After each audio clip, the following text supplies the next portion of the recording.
beautiful whiskey folk and dedicated barflies, it's fantastic to welcome you into another Thursday night vPub. I hope you're all doing very well. We have a what some might call a stacked card for tonight. I'm so excited. I think you guys are too. I'm amped. And we got a sweet quiz.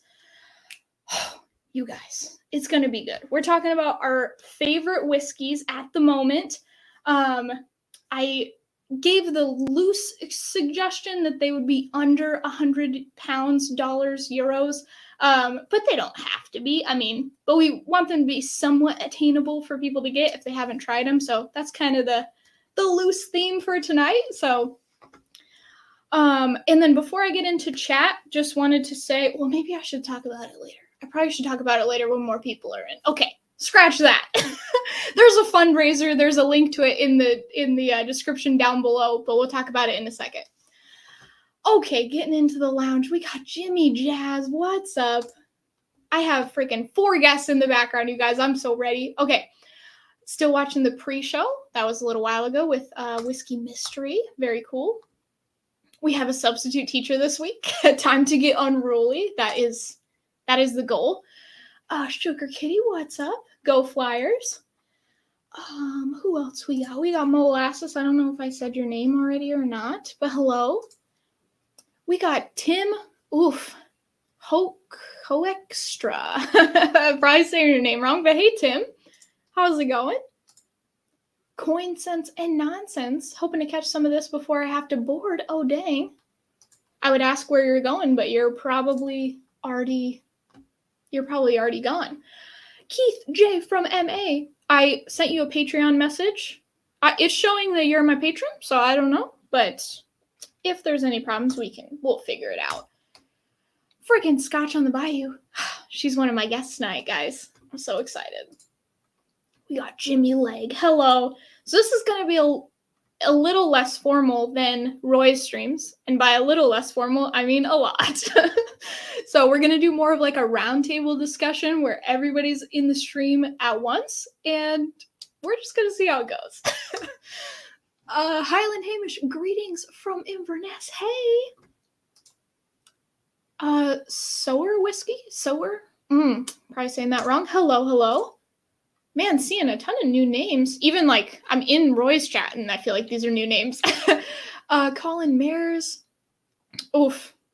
I think you're saying like Slanjava, basically. Yeah. From New Zealand. Oh my gosh. So cool. We got Ronald in. Yep. You're also saying some other things in some other languages. Hello. Oh, chat just jumped so hard. Okay. Goodness me. Okay, we got Ryan. We got Max. Andrew Butler. I'm just going to try to get through these quick so we can get into it, guys. Black Fen, hello. Oh, we got Women of Whiskeys in. Michelle, if you guys haven't checked out Women of Whiskeys, they're awesome. We are going to do a... When I say fashion show, I don't really mean fashion show, but we're going to be on her stream in, I think, a couple of weeks. Andy Cross, hey, what's up? Got Jason from the Mash and Drum. He is in the back right now, you guys. We got Jaime, not Jamie. What's up? Okay, you guys. All right, I think that's almost everyone. Falscraft, Ben. There's too many people. Josh Randall, what's up? Okay, guys. So... now that we got 76 people in chat, real quick, the whiskeychannel.com are doing a fundraiser this Saturday. So normally I go live on Saturday, but we switched it around so that they can go live. They're doing a fundraiser for Whiskey Tornado, Lance and his wife. We're all doing like comedy skits and like juggling and a bunch of weird random stuff. And I have a Type 5 little comedy skit. I also like to call it a loose 7 because it's actually 7 minutes. It's not 5, but it should be fun. So that'll be good. If you guys want to check that out, just go to the link in the description box down below and click set reminder. It'll go off on Saturday.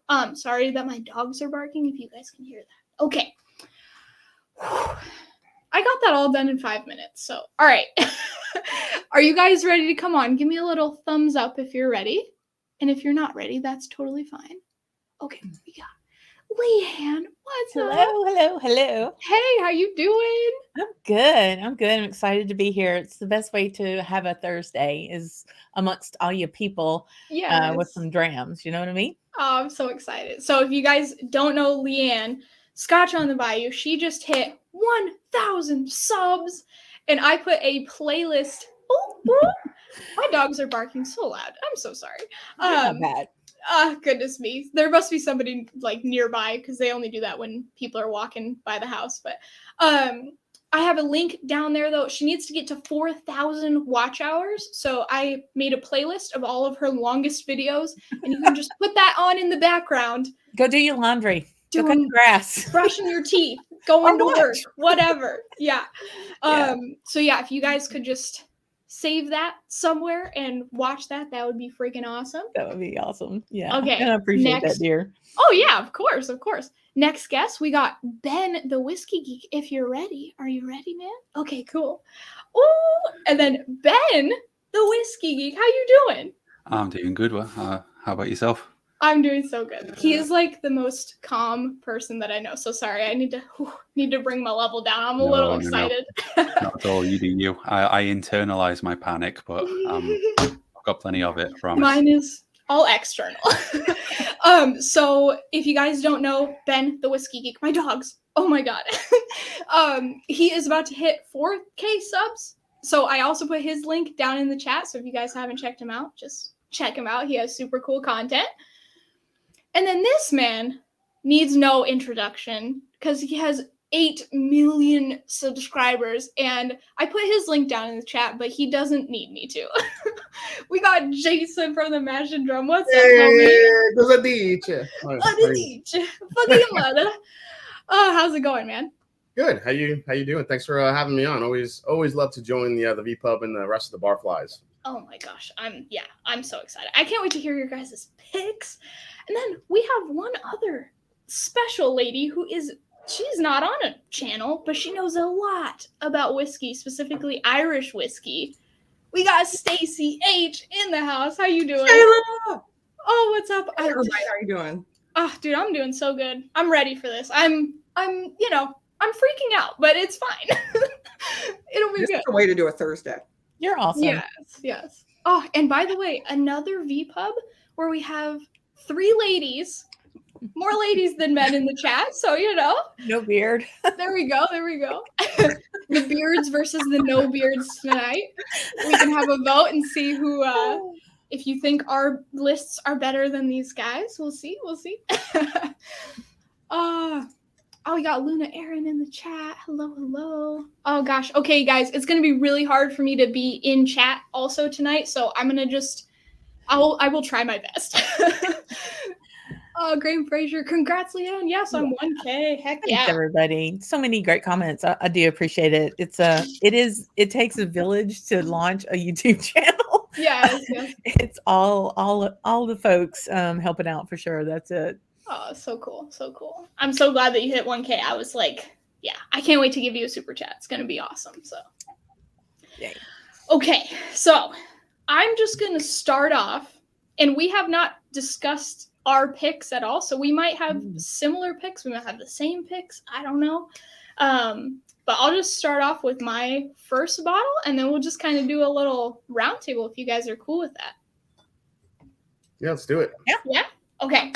All right, so this is my first dram. Oh, see, my camera is too tinted for you guys to see this, but it's very light. So first dram is Glencaddam 10. As you guys can see, there's about a half a bottle missing of this.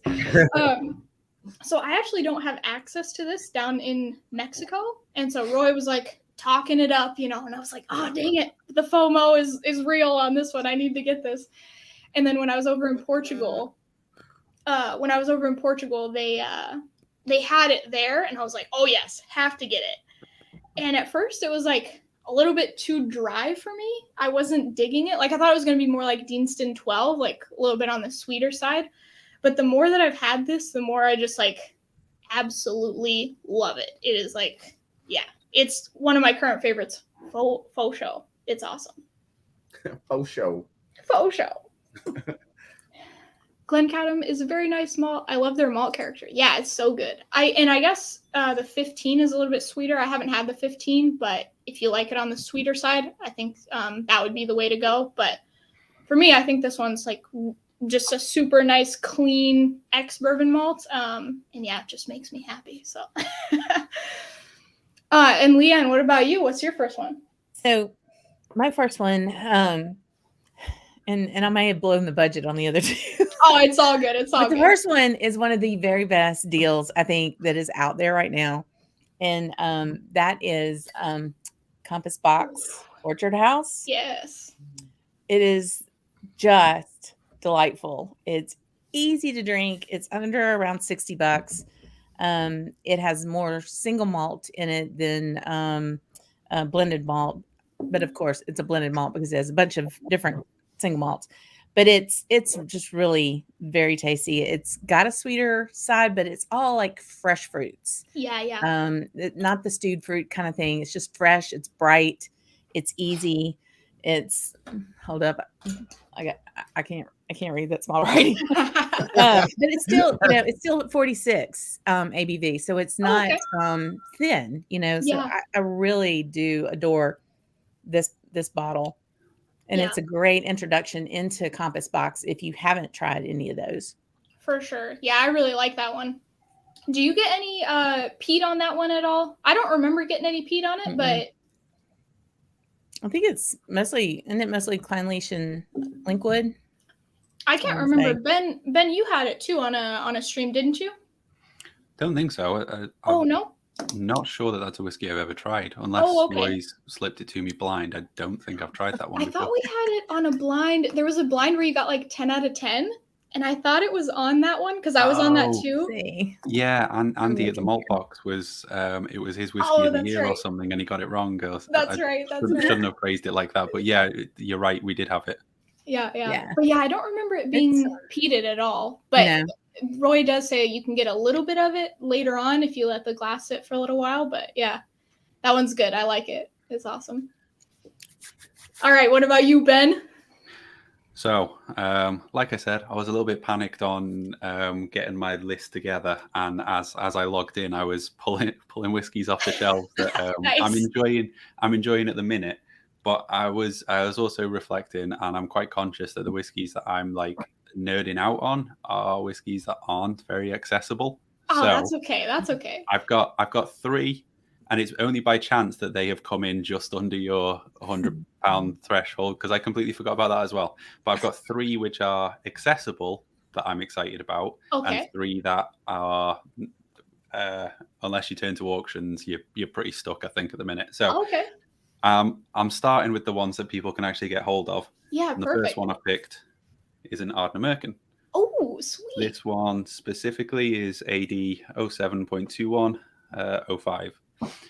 I think they're about to release another batch, but I think I've got every one of their releases so far. Oh, Jason's got one too. Got one too. And every one that I've tried, I've been really impressed with and really enjoyed. Granted, it's reasonably young, but that doesn't put me off. Yeah. It's plenty rich enough, plenty full enough. And whilst not being complicated, there's plenty to explore in it. So I really enjoy, and this is probably, it's the lowest fill level of any of the bottles I've got to talk about tonight. It's one that I really enjoy just spending time with. Yeah. And what is the ABV on that one? Sorry if you said it. 46.8. Okay. Yeah. So it's a good ABV. And they do it all natural, being Adelphi. But yeah, it's got the character, distillery character, I think, seems to have a fairly consistent, like candied sweetness to it, which I really enjoy, and it pulls a nice contrast with the Maritime. I haven't had one that I would say was particularly strong on the peat yet, although they do tend to have a lightly peated mash on like half of the spirit, I think.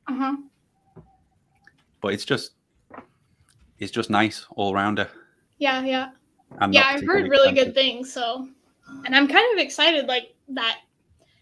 I don't know if it's salinity. Salinity might not be the best word. I've never tried it before, but that kind of coastally vibe to it.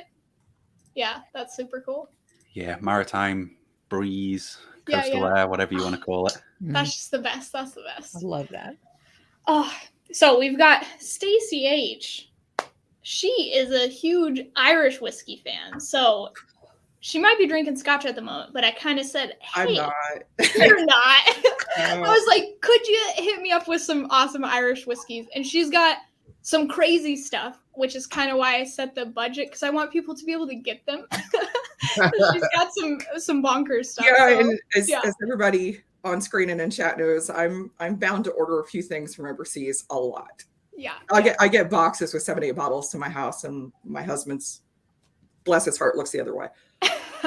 So I tried. Married well, then. That's a good man. That's a good man. So I tried to pick things that I thought, well, that people can actually get that weren't too bad, because I could go absolutely crazy with it. Right. So I picked Bushmills Black Bush for the first one. Oh, okay. Which Okay, I think cool. is really underrated. Mhm. It's a blend, sherry cask blend out of Bushmills. And it's really just, it's a good $30 bottle. You can drink it on the rocks. You can drink it neat, and it's really good in Irish coffee and cocktails. Yeah. I really like that one in hot toddies too. I don't know. It's really good in why, hot toddy as well. And obviously I like it a whole lot. but very close to the end. Yeah. So it's so I did a review. That was my 4th review ever. So I can't quite remember, but I thought it was like 80% malt maybe and 20% grain. Yeah, it's an Okay. 80. Yeah, and then I'm pretty sure it's an 80-20. maybe like 70-30 bourbon to sherry. I can't remember, but something like that. Sounds right. I'm gonna pull Leanne here. I have to actually take them off to read. The exact opposite of You're Leanne. really my hairband, you know. Well, and I think it gets lost sometimes, because Bushmills also produces a Sexton, which is their sherry single malt. And so I think Black Bush kind of gets lost under that. People kind of forget about it because of that. Yeah, in the mix, It's a solid, I mean, if you're looking for something right in around $30, that's a solid bottle. Yeah. And it's, or at least for me, it's 40%, but it's like, I remember enjoying it. I like the malt content. I like that it has a little bit of a grain component, and I like the balance of bourbon and sherry too. It's got a little bit richer heft to it. Yeah. There's some that are 40 that are just super thin. And this one, I feel like you got there's a little bit of something to it. So it's nice. And wow, so that probably is the cheapest bottle that you guys are gonna find on this stream. So thank you, Stacie, for doing a budget one. That's awesome. And that's a really good pick. I remember Donald Rance kind of turned me on to that when I was doing my Irish whiskey series, and Black Bush was definitely a surprising pour. Yeah, Donald and I agree on quite a few bottles, and that one's definitely one of them. And that's the cheapest one. The price goes up from here, guys. So. Yeah. I don't think there's any Dare Gaelic Tree 3 or anything in here. There is there is no Dare Gaelic. In the flight. It's downstairs, but yeah. All right. So what about you, Jason? What was your number one? Well, I obviously ignored the $100 thing because I didn't realize that was a thing. I do have a cheaper bottle to go through, but I did want to mention my first bottle, which it was a bottle I was really excited for, not only to find but to try. This is the latest spring break cask strength that is all ex-bourbon. Yes. So what is this, batch 23, 24, something like that? I don't know. I'm not sure. I got the batch number, but I was excited to try this. I think it was one of, if not the only, all ex-bourbon spring bake cask strength that was released. And I'm like, well, that sounds kind of delicious. So I was able to grab one, and this is actually my second bottle because I went through the first one so fast. Oh, that's awesome. But yeah, this is all being all ex-bourbon. I will say I do miss the sherry influence a little bit. I do like that balance of bourbon and sherry. Being all ex-bourbon though, I really thought the Campbelltown and the funk would really take over the bourbon sweetness. And I think in the beginning it did, but as this bottle has opened up, and on my previous bottle I was getting honey, ginger, a little bit of like a red licorice candy. I mean, just some great sweet flavors. Also, that typical Springbank malt, that maltiness and a little bit of minerality it has. So I was digging this bottle, and I was definitely going to mention it tonight. I know it's not easy to get, and it exceeds the price point, but I don't care. That is okay. Springbank is always allowed on any list. Yeah. Yeah. So how did you? I know you said you missed the sherry, but what do you think about the bourbon versus the sherry? Do you think that Springbank's distillate is better suited towards sherry or Springbank, or bourbon or a mix? I think for those of us out there that really enjoy the malt, a Springbank, the quality of malt that they have, I think the ex-bourbon actually lets that come out a little bit more. You get to kind of taste it, kind of more of in its mineral, like raw form. The bourbon there is I think just enough to accentuate it and to kind of balance it out, but it doesn't overpower the malt. Whereas sometimes those the sherried Springbanks can sometimes overtake the malt a little bit more. Yeah. I mean, it's great. It's great to get those sweet flavors, the raisin, the chocolate. But I like Springbank's malt so much. I like it being a little bit more malt forward. That's what I was hoping when I got this bottle, and that's what I got. So. Yeah. Oh, that's cool. That's cool. I love that. Okay, so you guys, I'm throwing my guests a little curveball right now. They don't know what's about to happen. No, it's actually not that bad. Oh, Ben, so you actually have 2 per though. So do you want to share your other like splurge bottle real quick? Sure. So it's both of these ones are on the cheaper end of what I picked, and as you guys were talking, I just realized that $100 doesn't translate particularly well to pounds, so £100 is instantly cheating anyway. But this one is one that I doubt anyone is going to be able to pick up. This is a 10-year-old Craigellachie, but it's been bottled. I've never even seen that. Oh my gosh. It's been bottled by Masters of Malt, who's a big online retailer over here. Yeah. And they have tried a couple of times, not particularly successfully, I don't think, to do their own single casks, their own bottles. This one, their whole gimmick is de-restricted, is about giving you all the information you could possibly want. So on the list there, they've got everything about shades of Brooklighting, fax number, degree, incline or decline on the line arm, all that kind of stuff. Jeez. But when you read through it, you very quickly realize that they haven't even bothered to tell you what cask it was in. So they've kind of missed the point. It's like take the road, turn left, but they're not going to tell you what state or province or anything you're in. And seeing that bottle, I thought the same thing as Leanne. Shades of Brooklighting on that one. Yeah. But that's funny that they don't tell you the cask. They're trying to be transparent, and then they kind of that's funny. Yeah. I think when they came up with the label, they kind of doubled down on the distillery and pulling together details for the distillery and forgot that it was a label for a whiskey. Bless their heart. Aside from the ABV and the year, there's very little on there about the actual whiskey. They tried. I have very little experience with Craigellachie. This is one of the first bottles that I've really spent any time with. And I was really surprised with the character that comes out in, I think, probably ex-bourbon. It's not particularly inactive. It's got a decent color to it. Yeah. But there's enough room in there for the spirit to really show.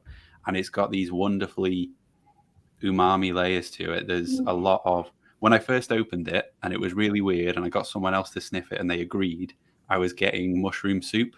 Oh, wow. It's just a peculiar whiskey, which makes it super interesting to me.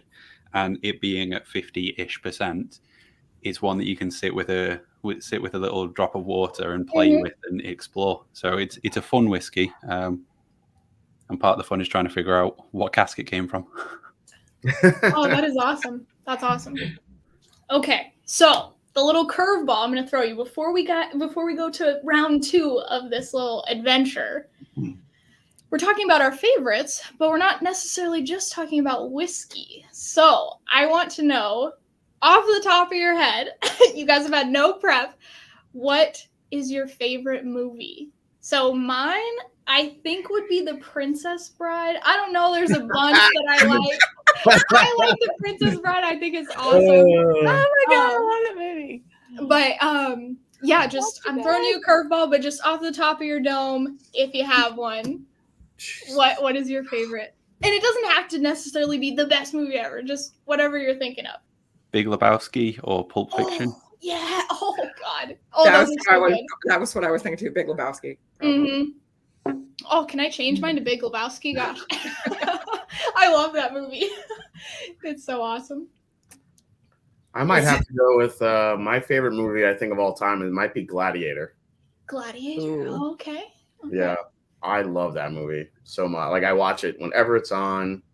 But I have a soft spot for Godfather 2 and Spaceballs and a couple other funny comedies as well. So. Yes. Oh, Dude, Big man. Lebowski or Pulp Fiction. Gosh, I just watched both of those recently for like the 100th time too. Right. That's awesome. Right. I'm a sucker for Forrest Gump. Oh, I think it's mainly because of the music, too. Oh yeah. But and speaking of music, one of the best movies I just absolutely adore is This Is Spinal Tap. I haven't seen that movie. Oh yeah. It's a little my generation, but it's a mockumentary on a rock band. It's a riot. And there are a lot of awesome. I'm going to turn it up to 11. Jason knows what I'm talking about. Yeah. Yes. I know what you're talking about too. It's from that movie. That's it's from that movie. Yeah. Oh, okay. Because I've said that like a million times before. Yep. But I didn't know it was from there. So, that's so cool. Yeah. Okay, fun. All right, I just wanted to throw you guys off your game so you guys can feel as nervous as I feel. So, Why are you nervous? You should be used to this by now. You have no more excuses, Taylor. Dude, I know. When I'm just by myself, I can handle it. But God, when there's guests, I'm like, oh God, I'm gonna mess something up. We're just us. Yeah. I know. And we're just here instead of just only in the chat. Otherwise, we'd be over there. I think it's more the oh man, we just hit 100 people and hi 100 people. Hello. But yeah, we just when we're just talking, I'm like good, but when it's live, I'm like and there's people, it's Shawshank Redemption. That's a good one too. Oh, that's a good one. That is a good movie. Yeah, time for a drum, Gregor. You should try hosting a podcast. That's so awesome. Yeah, if you guys haven't checked out the Dram Face podcast, guys, it is friggin' awesome. They just dropped episode 7, I think. I'm on 6. I haven't gotten to 7 yet, but yeah. We also have a quiz at the end, so super excited for that. Okay, my second dram, getting into it. So I was going back and forth between Bunnahabhain 12 and Glendronach 15. And I picked Glendronach 15. I only have this much left, which is really sad. But yeah, I just think this is wonderful. Like, I enjoy the 12. I wish it was higher ABV, as always. And I think the 18, for me personally, is like a little bit too floral. But the 15 is kind of like a nice balance in between the 12 and the 18. So, yeah, this one is just my jam. It's basically the opposite of Glencaddam 10. We have like ex-bourbon, very, light casking, and then like pretty heavily casking. But sometimes you're just in the mood for a sherried whiskey and not an ex-bourbon whiskey. So when I'm in the mood for a sherried, it's usually Bunnahabhain 12 or this, which I have very little left of. So, yeah. Awesome. I'll take all your 18 if you don't want it. So I'll take all of, just round it all up. Yeah. It's hard to beat that. That Revival is such a good bottle. Because it is kind of that happy medium between just getting into the sherry part of it and then just really the heavier layers of sherry. Yeah. It's really good. And it is so hard to find, Yeah. I mean, it's just not something that's going to be certainly not on a shelf where I live down here in the Bayou, Yeah. And it's kind of like, I don't know, it's like effervescent raisins to me. that doesn't really make any sense, but there's like a little bit of an effervescence thing to it, which I actually only get on, or not only get, but I get it on a lot of like ex-bourbon stuff. Mm-hmm. But yeah, it's just kind of like a rich, I don't know. It's just nice. I love it. So what about you, Leanne? What's your number 2? So I got a sherry going as well as my second dram. All right. And, I kind of think sometimes certain flavor profiles get pigeonholed into certain seasons, like, oh, it's sherry, it's time for Christmas and it's cold. It ain't cold down here. Okay. It's like 4 damn degrees down here and 100% humidity, which is why my hair looks like this. And it's hotter than hell down here. And you walk outside, you sweat, much less take a swig of your dram of whiskey. Yeah. So that's why God made somebody smart enough to come up with condensation and condensing engineering to where we have air conditioning and we sit inside and drink our whiskey. Yes. So, but I still like a sherry, but maybe not the Christmas cake sherry and all the spices and that type of thing. And I think sometimes a sherry matured Scotch can be overtly sweet and overdone, depending on the casking. And kind of going back to what Jason was talking about on that spring bank, I've got one spring bank that's a fresh sherry cask, and it's sherry. I mean, it's just, it's almost black, like black tea. It's so dark, Yeah. But this particular bottle that I have for my second dram is kind of a sentimental favorite because the first time I had it, I was at the Bon Accord in Glasgow. Cool. Yeah. And my Southern accent ended up charming 2 Glaswegians who bought me a dram of it. Oh, there you go. So, and that would be the Bladnoch 15, which is the Adela. And it is, first of all, this is the finest damn bottle. I mean, and Tamdu. You could hurt somebody with this topper. Okay. you could take it to a fight if you had to. But it's actually, I've got one as my infinity bottle. It's just so pretty. But this, you get the richness, but it's a lighter sherry. It's got a little bit of an earthy taste to it. It's not overtly sweet at all. And it's just a really nice balance. But it does push the $100 range. That's okay. That's okay. Probably like about 120 or so. Okay. Yeah, that's not too bad. So does it have any, I've never researched that bottle. So does it have any bourbon in it at all? Or is it just like a lighter kind of sherry profile?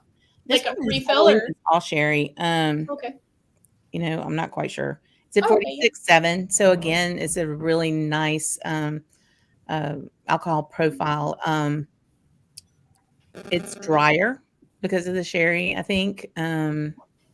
It's not so tanniny as some, but it's definitely drier. And the mouthfeel is almost like a 3-dimensional. Like it's not real flat. It's voluminous in there. And do you get kind of more of like a spice thing going on? Or because so like mine is kind of more like raisiny. Like there is spice and stuff, but this is not as spicy as some. And that makes me wonder if maybe some American oak was used in the casking and not just European oak. Yeah. There's a little bit of heat left on like a delayed reaction on the finish, but it's more of a dryness, like a red wine dryness to it for me. Yeah. I've had the Bladnoch 17. I can't remember exactly what it was, but it was some sort of red wine casking, and it was like, I don't know. I think it was kind of similar to that, like a little bit on the drier side. It wasn't very sweet, and I really liked it. So I think maybe, who knows, maybe the Bladnoch distillate just kind of lends itself to that kind of style. But yeah, that's awesome. Good stuff. Okay, then, do you want to share your next two? Sure. Bladnoch always strikes me as overpriced. Well, certainly where I am, I can't find it at a competitive price. I get the feeling that what I can get quite cheaply isn't as cheap in other parts of the world, which possibly makes Bladnoch seem more of a normal pricing. But over here, it's easily 20-25% marked up versus its competition. Wow. So I'm yet to try it. But every time that I hear someone talking about it, I'm like, maybe it's worth that extra 20. So how much is it for you?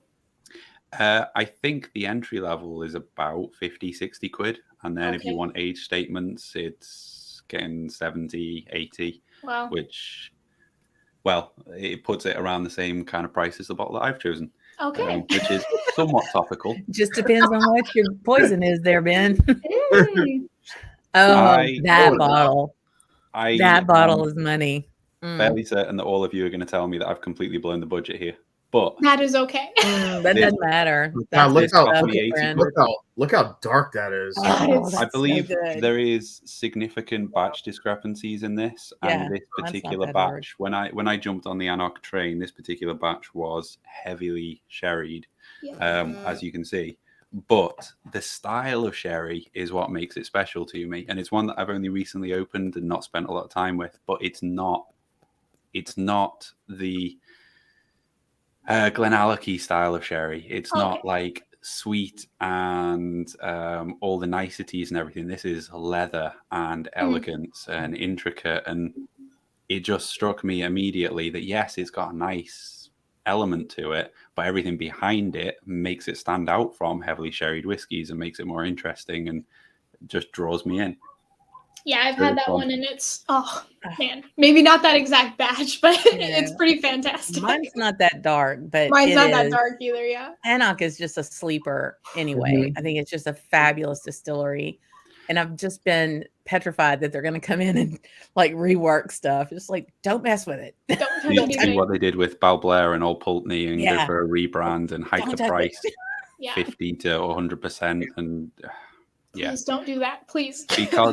because there's all those murmurs around that coming. It was part of the motivation for opening this Anok to see if I wanted to get more of it on the shelf Another tucked one. away for later. Yeah, just in case. On the back of this 18, I did buy one of the 24-year-olds. Oh, nice. I haven't tried that, but I bet it would be good. It's on my list. Oh, we got Eric Gunderson just gave a $20 super chat. I've been sipping on. I'm sorry, I can never remember if it's Glenrothes or Glenrothes or does anybody know? Glenrothes. Glenrothes. Okay. Whiskey Maker's Cut, non-age dated, but first fill sherry cask, 48.8%. Ooh, dang. Yeah, I think Glenrothes is like a good. It's like good for sherry. I don't know. I feel like it suits it well. It's part of the Edredale group, which obviously Macallan, they have a lot of good sherry casks, good wood going around. As I understand it, Glenrothes gets quite a few hand-me-downs of the refills from Macallan. So it's sherry casks that are made with the intent of making good whiskey. That they do go for quality, but they also have that similar malty, cereally, kind of effervescent, kind of nutty, kind of spicy quality that I find in all of the Edrington Group distilleries. So I actually quite like Edrington. Did I say Edredale? I feel like Macallan Fine and Rare is pulling me up on it. Yeah, I think we all knew what you meant. It's okay. Edra, whatever. We've played as this face side. We're good. Edra that's Schmedra. Awesome. Edra Schmedra. We're fine. Well, nah. You maybe don't like it, Luna. Maybe, I don't know. Okay, so, and then do you want to share your other one, Ben? Sure. This is sherry, but the other way. Oh, okay. This is my celebration whiskey at the minute, and it's totally unrelatable. This is a distillery hand fill cask, Pedro Jimenez, which when I bottled it was £90, I think. Ooh. But I saw recently a photo in one of the many Facebook groups that they've jacked the price up to about £150, £145 a bottle. Oh, goodness. So that's unfortunate. But this is 16 years old, all in its whole life in one Pedro Jimenez cask, and it's incredible. It's just thick, sweet, friendly sherry that hides its 56% ABV. So that's totally the other style of sherry, but amazing for the other reason. You know, I totally engage with any whiskey that kind of commits to what it's doing. Yeah, so if it goes whole hog on, I'm going to be an amazing sherried whiskey, or I'm going to be an amazing, elegant, tanninic sherried whiskey, or whatever. So long as it's it doubles down on carving its niche. That's what I'm all about. So that tomatin is excellent for the opposite reason. Just goes for it. That's awesome. Yeah. That's So Ben, cool. is that like dessert in a glass? Oh. Yeah, like distilled raisin and muscovado sugar, and it's thick, treacly sweetness. Oh. Yes. That sounds amazing. You said ever some like vanilla ice cream? I think the word treacly isn't used enough. That's great. For those of us in the States, I had to look that up one day. Only the What the UK hell's a people. treacle? Yeah, pretty cool. That and pear drops. What the hell was pear drops? I didn't know what pear drops was either. I had to look that up too. Yeah. I know, and going back to my buddy Jason Whiskey Wise, he said sultanas all the time. I had to look that up. Like, what's a sultana? Mm-hmm. Yeah, the first time Ralphie said that, I was like, what? And I was like, oh, okay, it's just same thing as what we call raisins, basically, right? Next time you find yourself over in the UK, go out of your way to find an old sweetie shop, an old candy store. They do hard-boiled sweets, and you've got to find pineapple cubes, rhubarb and custard, and pear drops, because they're surprisingly common in whiskey, and pear drops in particular are so common that distillers and whiskey makers or blenders use it as a descriptor because it's quite common.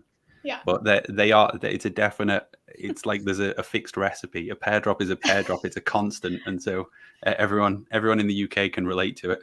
Yeah. I was at the Glengoyne blending class, and we did this olfactory test where, and one of the things I was like, man, this smells like sweet candy, like Hard Rock candy or something like that, and then. And the guy said, well, no, it's pear drops. I'm like, what the hell is pear drops? And it was kind of like a correlation, but it was just like something totally unknown. But yes, hopefully next year I'll go over there, find a sweet shop. Yes.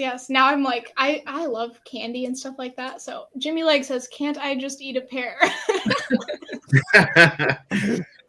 I don't think so. I don't think it's the same thing. Pear drops are like way sweeter, right? It's like a Jolly. Do you have had a Jolly Rancher before? Is it kind of like that, or no?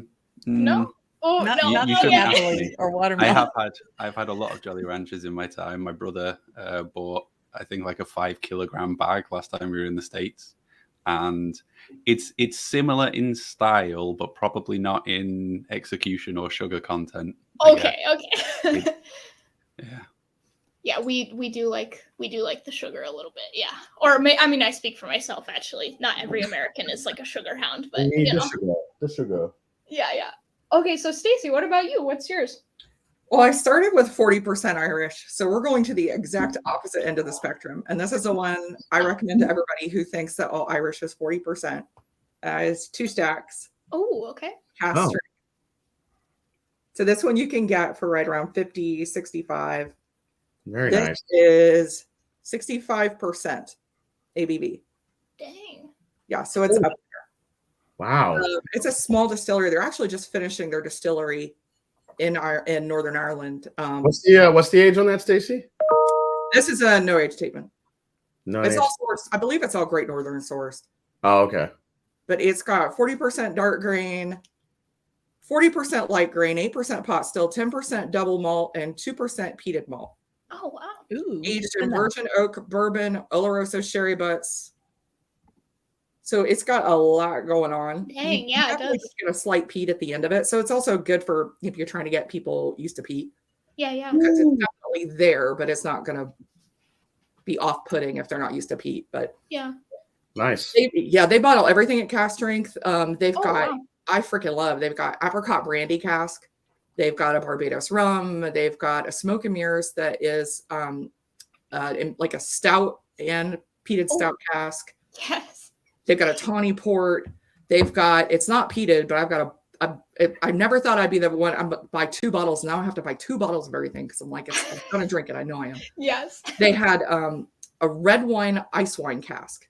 Oh, wow. That was a 9-year single malt. And that one was in 57. I don't know what it is about Irish whiskey finishing stout. I love that. I don't know what that combination of malted and unmalted barley finishing a stout cask is glorious. I've had a couple that are flipping good. I had one from Hinch that was, I swear, it was like s'mores in a glass. Oh my gosh. So my God. So with that one being non-age stated, I know it's got a lot of cask and it's got some virgin oak to kind of cut if it's a 3-year-old, I'm not sure, but that probably helps a lot. It's got to be a minimum of 3. Yeah. So how does it feel to you in terms of like age? Does it seem like a really young, kind of youthful? Actually, I mean, it doesn't drink like a super young whiskey. It really doesn't. I mean, it's got some heat behind it. Yeah. 65%. Right. That's So crazy. yeah, this one gets some ice. I don't drink heat. Yeah. I think I would add a couple drops maybe to that one. But no, it really doesn't. I mean, they're sourcing really good casks. These guys are, and yeah, I'm excited to see what they're doing with their own distillery because they are just in the finishing stages. Oh, Leanne maybe dropped internet there. We'll get her back. It's okay. Oh, but man, that's 50. You said it was like around $50. Yeah, it's around 50, 65. This one it's readily available in a lot of countries in US states. I got this one in Kentucky for I think 65, 60. I think it was actually on sale for 62. Okay. That's sweet, man. For a 65. For 65%. That's sweet. So this is the same company that makes the little cans, the dram in a can. Oh, okay. Cool. Irish whiskey. Okay. Jim can't talk. Just jumped on a bottle split of this. Oh, nice. Very nice. Did Stacie say double malt? Yes. It is 10% double malt aged in bourbon casks. Okay. And does anybody know what double malt is? Ben? I believe it. I thought it was 2 malts fatted together. I don't know if it's different than fatted malt though. Oh, okay. That's interesting you bring that up because my next selection is a double malt. Nice segue in. Yeah. Well, Shayla, I told you I had to take off because I have a pick I'm doing for the state tonight. So I did. You mind if I go through my the rest of my selections real quick? Yeah, go for it. I have a little bit. I have a little bit that kind of takes through the gamut of maltiness. So so first one, we'll start with the double malt, which we just broke that out because Stacie just brought it up. So a distillery and a bottle that I've been loving lately is ASW. They are out of Atlanta, Georgia, and this is called their Duality. And it's a double malt. So it's a malted barley and malted rye together in the bottle. Okay. I forgot what either the malt or the rye is smoked with cherry wood.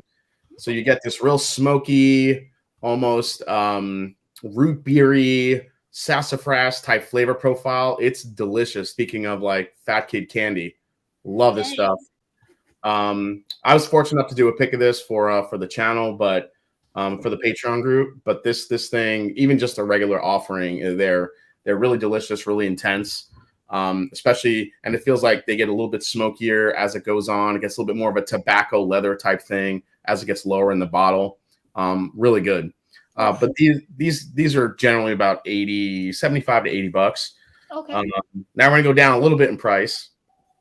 And I know not everybody could get these, but Kirkland 20-year Speyside sherry cask Scotch single malt.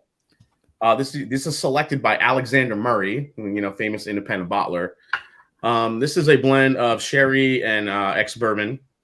Now, this is a Speyside. Now, we don't know where it's sourced. I've heard a lot of rumors, but in Speyside, it could be one of 1,000 distilleries. So we don't really know. I learned with you, Shayla, I've heard more people say that this could be Craigellachie than anything. But I know Craigellachie has like that wormwood. What is it? The way they distill with the worm. The worm tub. So the worm tub. Yeah, the condensation. The way that they pull the condensation. Yeah, but I don't get that signature taste in this, so it's hard for me to think that that's what this is. Mm-hmm. But a 20-year, now this is 46% ABV too, so it's a nice proof. You would think this would be a lot lower, especially in the Kirkland brand. But a 20-year-old sherry bourbon, 46% ABV Scotch for about $60. Oh, that's nice. That's nice.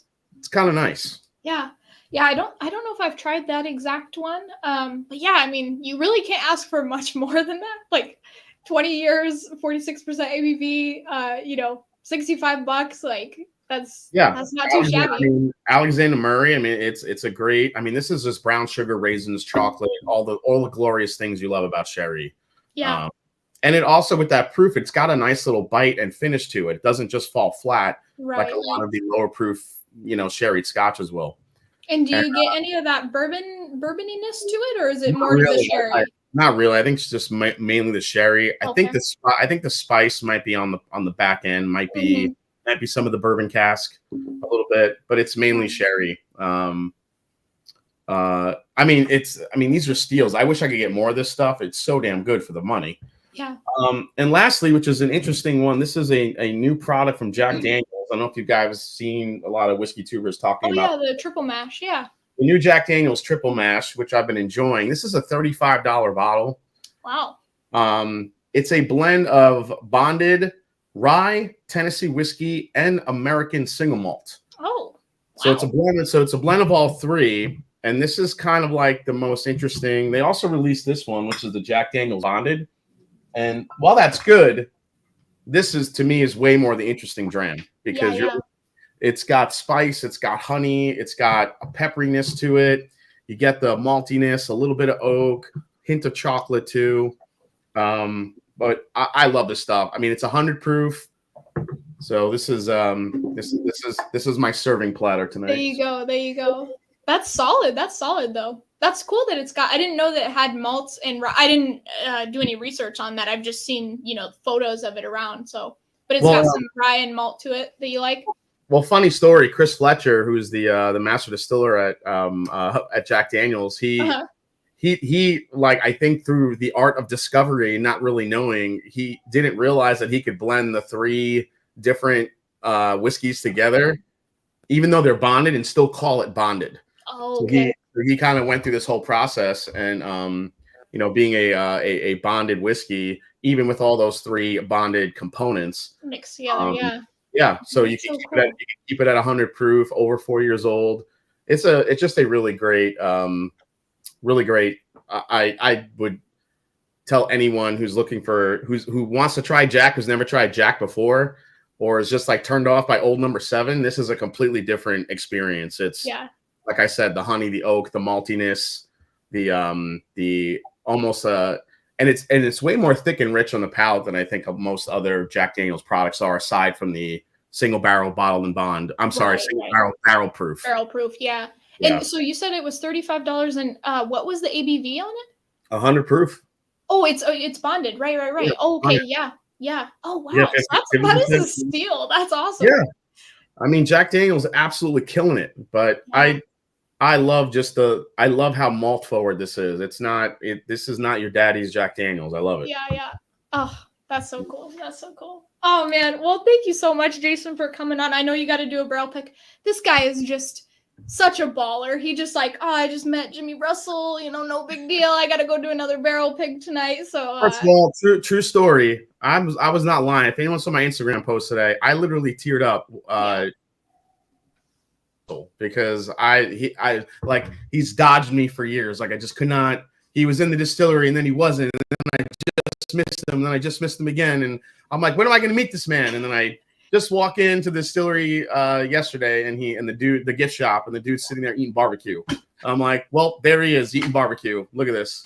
Yeah. And I got to go up to and talk to him and listen to his stories, and I'm just sitting there listening, just like I'm overwhelmed with a holy shit moment. I couldn't believe it, but it was an epic day yesterday, and it's going to be hard to beat when it comes to like days in bourbon or just whiskey in general. I think the one thing that may top that is actually finally getting over to Scotland and experiencing some of those distilleries. So yes. So we'll see what happens. But thanks so much, and I really appreciate you having me on. And until next time, whenever you want to have a vPub, I'm always glad to come on. So. Oh, so cool. Well, again, this guy does not need it, but his link is down in the description box down below. If you guys don't know who Jason is, you probably live under a rock. But no, thank you so much, man. This was so much fun, and I just love hanging out with you. So. Yeah, I'll keep listening on my way over. I want to see what the rest of the picks are. So. Okay. Nice to meet you guys, and cheers. Cheers, Jason. All right. Bye, Jason. Bye-bye. Oh, so cool. He is so cool. He actually helped me with some bourbon picks for an event. Oh, yeah? That I had here for one of our local ladies Irish groups here. Oh, because he's in the same town, and so I reached out to him. He's so nice. Yeah. You guys are in Columbus, right? Yeah. Columbus, Ohio. Yeah, that's so cool. Okay, so I know there is a lot of Scotch heads in the chat, so they're probably like, gosh darn it, stop talking about bourbon. my last one is a bourbon, so I will make it quick. I promise. Have you not? You've not got another question to throw us off? Oh shoot! I forgot. Oh dang it! See, I was sat here like I need to figure out what I like just in case there's a follow-up question. There is. So I had 3, 1 for each kind of round. So oh dang, Leanne is out, man. Her internet has been notoriously terrible. Oh, lost power with thunderstorms. He's got a thunderstorm going on. Oh dang it. Okay, so my next question for you guys was, what is your favorite food? So this could be like, you could do fast food if you want to do like a fast food one, or just your favorite food like to make or go out to eat, whatever.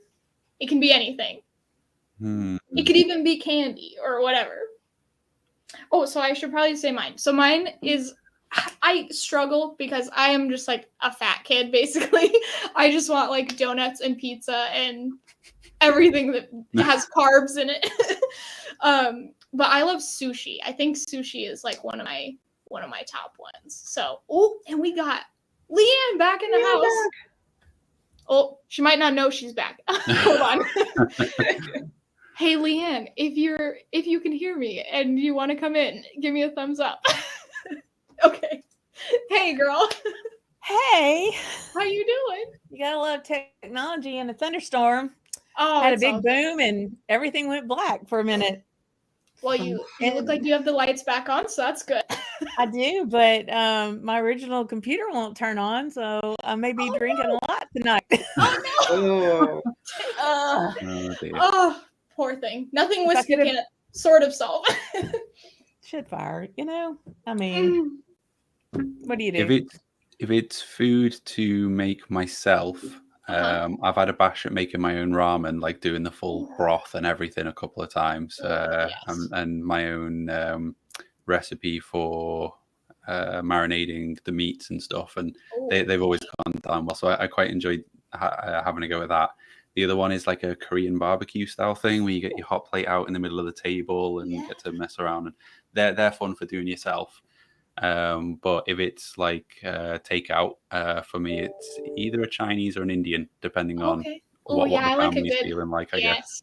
Yeah, Indian is really good for takeout for sure. I have made a bunch of Asian. I usually do like a bunch of Asian food when I'm making food because it's just like easy. It's like vegetables, some like tasty sauce, and you're pretty much set. And hard to get wrong. But Indian food, I mean, I've made some Indian things, but the stuff that I like to eat, I cannot replicate like at all. I'm just like, nope, I'm getting takeout. This is it's not worth the trouble. Like, I cannot do this. But so Leanne, I don't know if you saw the second question was just your favorite food, and it can be anything, like whatever you want.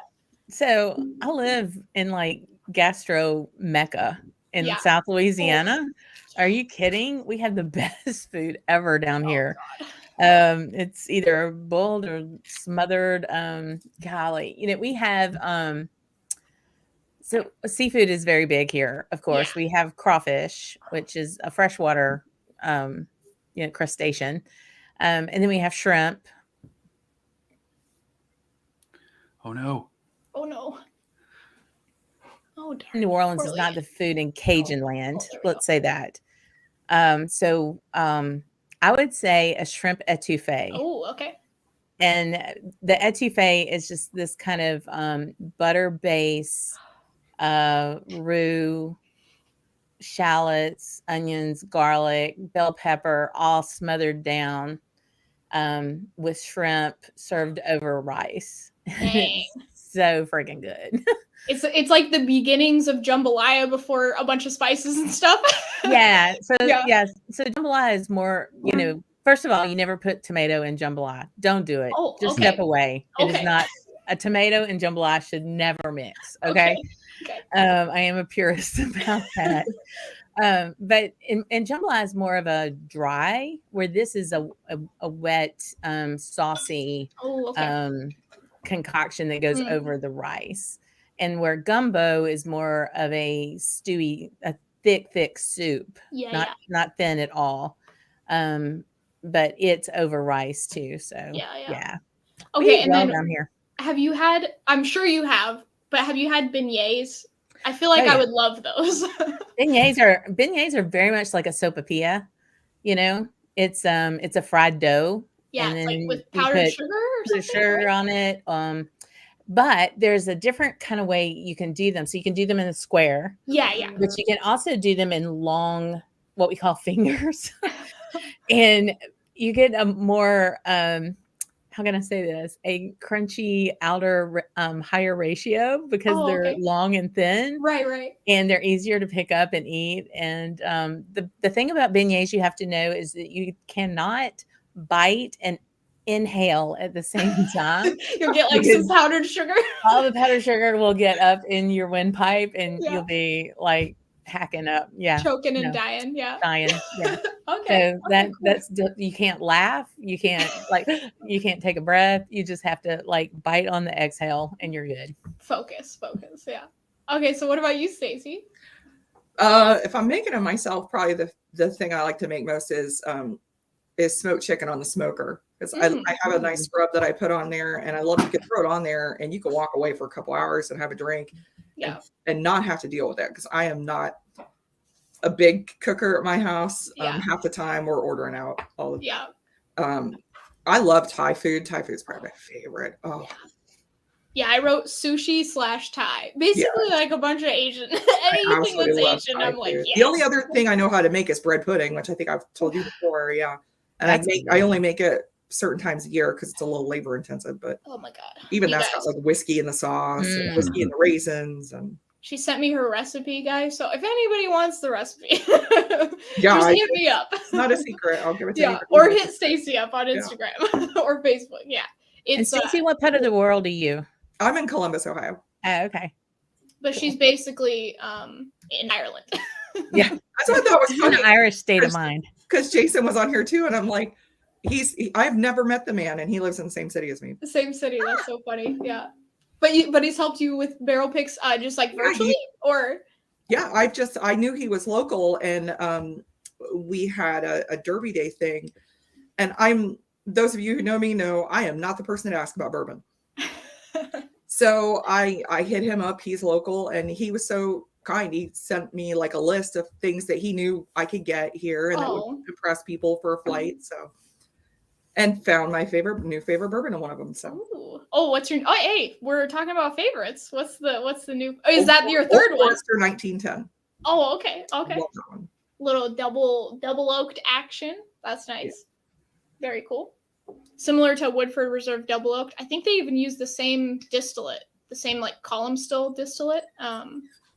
You guys would know better than me. I know what's on the back of the label. There you go.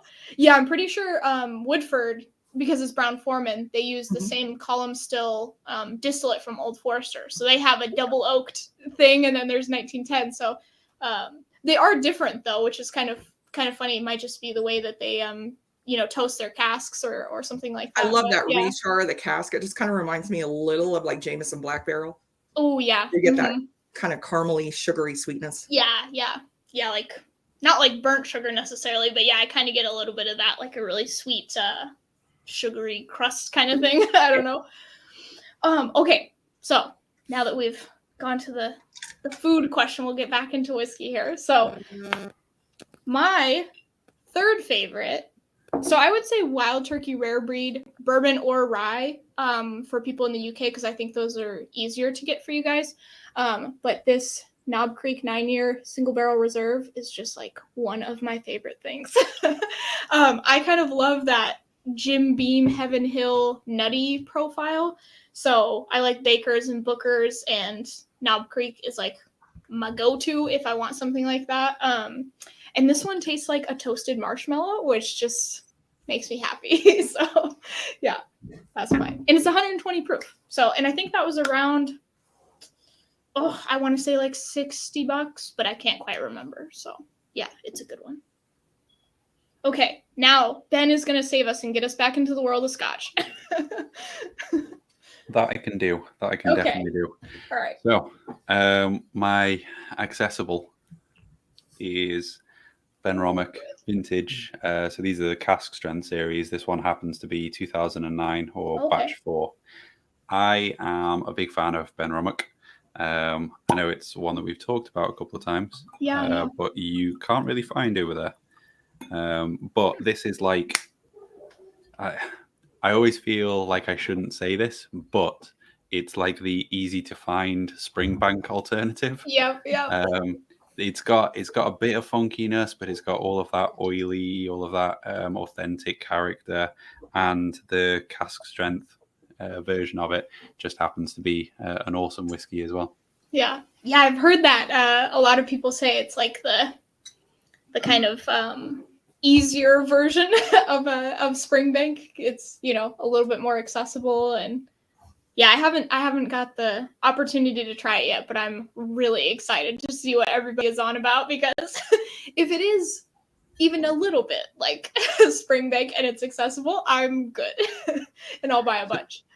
So I gather that particularly the batch released stuff is not particularly well labeled, but it's different depending on where you are. So you may well have a batch 4 that is specific to the States that doesn't relate to this UK batch 4. Okay. And you may have one for Mexico, for example, that is.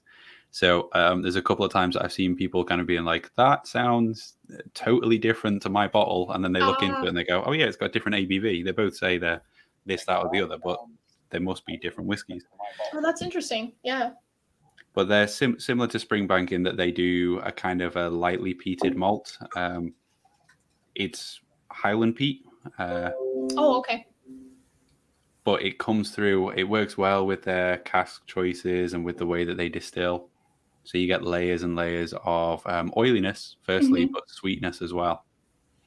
So, and I don't know if funk is the right word, but I think everybody uses funk to describe a lot of Campbelltown whiskeys. So do you feel like there is some sort of kind of funk character to it, or is that not there? Or? So last time I killed off a Springbank 10, I'm pretty sure I spent the last third of the bottle trying to figure out what Campbelltown funk or Springbank funk was. Yeah. I didn't really pin it down. Depending on the day, it was kind of like, it was always this oily umami type of underpinning to everything. Yeah. But depending on the day, whether it was like almost fishy salinity, or it was like a minerally salt or slate stone, that kind of thing. It was in that kind of theme, but it was that ballpark. Yeah, and it's always in the background. It just underpins everything and reinforces everything, rather than it being bold, but it fills in all the gaps, and it's like the backbone that carries the rest of the whiskey. So they build everything else on top of it. Yeah. So I guess distillery style, but you find similar elements to Glen Scotia as you do to Springbank and to Kilkerran. And so I like to think that it's either something that they do fairly similar, or it's kind of down to geography. Ben Romick would kind of lead you to believe that it's the way that they make the whiskey rather than geography. Right, because they're like, we're not in Campbelltown, dang it. But so you get a little bit of those kind of ballpark characteristics in Ben Romick as well, then? Yeah, the oily, the umami, yeah, and everything else just slapped on top of it, layered on top of it. Yeah. Oh gosh, that's nice. And you said it's cask strength, but what was the ABV on that? 57.2 on this one. Oh yeah, nice. And it's 11 years oldish. Oh, okay. So because it's a vintage year, it's basically age stated. You know how old it is. Yeah, they tell you when it was distilled and when it was bottled. They don't give you the month, so it's either 10 or 11 years. Oh, perfect. Okay, you want to share your next one? One more bottle that we'll never see in the States. Splurge, yeah. I know this is a little bit like, but we have a mix. We've got a mix. We're all going to Ben's house. So this is it's a series as much as it is a bottle, and the series does make its way internationally. Ooh, they're not a particularly limited series, but this is the best bottle of that series. Oh yes. The Port Charlotte MRC 01. Nice. This was the first of the cask exploration series that I experienced, and I've bought every one since. But every time I come back to this bottle, and I'm nursing it down, and I've got a backup, because it may just be special to me because it's the first one I hit. Yeah. But I still think this one's the best. It's the best one, yeah. Wow. Yeah, I've only ever had the regular Port Charlotte 10-year, and I love that stuff. So I think I would thoroughly enjoy any of the other ones. So Well, Roy said to me a couple of vPubs ago, he's like, yeah, but you'd never start someone on a whiskey like that, would you? And I kind of said like, that sounds like a challenge to me. we might need to try. The last guy that I introduced to whiskey, the only thing that he said to me is, I don't really like peat. I had a Talisker. I don't like peat. So I took that as a challenge, and I was like, here we go. I'm going to win you over. So I worked him up kind of stepping stones through lightly peated all the way up to that whiskey. And when that whiskey hit his lips, he was like, best whiskey I've ever had. Oh, nice. Cannot believe. And I'm sat there like, I haven't told you anything about it. It's heavily peated and it's 60% ABV. And this is the whiskey that I geek out on. Yeah. He's there like, I can't believe I'm drinking that, and I'm happy about it. But it's awesome. It's another level. It's amazing. That was me a year and a half ago. I said I did not like peated whiskey. That's my husband's thing. Then I found Ardbeg, and all bets were off. Boom. You just haven't found the right peat. That's true. That's true. Yeah. And I mean, you all know, everyone we talked about, we say we like Scotch is like, oh, I don't like the peaty stuff. I know. That's maybe 25-30% of all of it, you know? Right. So many things. So at Benrowick, it was a 2009 cask strength, right? Yeah, vintage 2009 cask strength, batch 4. Okay, there you go. Chris and Cara, Whiskey Fancies. Awesome. Okay, so Leanne, what are you thinking? So my third is definitely not within the budget. That is okay.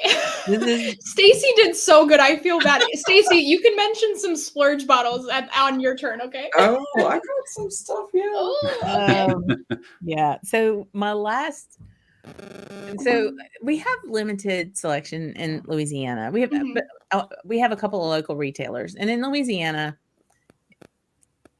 liquor is sold everywhere. At the CVS, at the Walmart, everywhere. Yeah. Grocery store, liquor stores, the whole thing. You can get it. But there's far more selection, of course, bourbon. I mean, we have a whole street in New Orleans called bourbon. I mean, bourbon's kind of a big deal here. Yeah. Scotch, it's coming on. And we've got a couple of key retailers here in Baton Rouge that really try hard to get certain things. But some things that they just don't have access to because their distributors don't have access to. Yeah. So when I go over to Texas and I see my buddy Zach Andrews or my old roommate from the Iowa Whiskey Academy, Jennifer Moyne, I'm a bit like Smokey and the Bandit running Scotch back on I-10 back to Louisiana. You know, it's like, please don't get stopped in the 2 cases of Scotch I got in the back of my car. Yeah. I did not indulge to that level the last trip, but this was my splurge bottle. Ooh. And it is a Bunnahabhain Manzanilla cask. Ooh. And girl, so good. 2008. I get the glasses on so I can give you all the deets. Okay. It was warehouse number 9. It's just a fabulous thing, right? Bottled. So the way you all been write things, July 2nd, 08. Bottled in 2020 of May, 52.3%. And it's an 11-year-old, and it is leather and oranges and honey and creme brulee with a chaser of dark chocolate. Oh, it's so freaking awesome. So I don't want to know how much that cost you, but if you want to indulge us. I mean, it was under $200. It was under 200 or 300? Under 2. Okay. That's not that bad. No. In my market, it had been closer to 3, but Texas has got a better market for things. They got a handle on that. Yeah. But it's a Buna. Oh, so, you know, Bunnahabhain is just like my spirit animal. I absolutely adore that distillery. Yes. The 2 times that I've been to Isla, I still haven't gone to that distillery, if you can believe it, which is just torture. Oh. So it is my first stop the next time I get on the island. Sure. We'll have to go there. I'll meet you over there. Okay.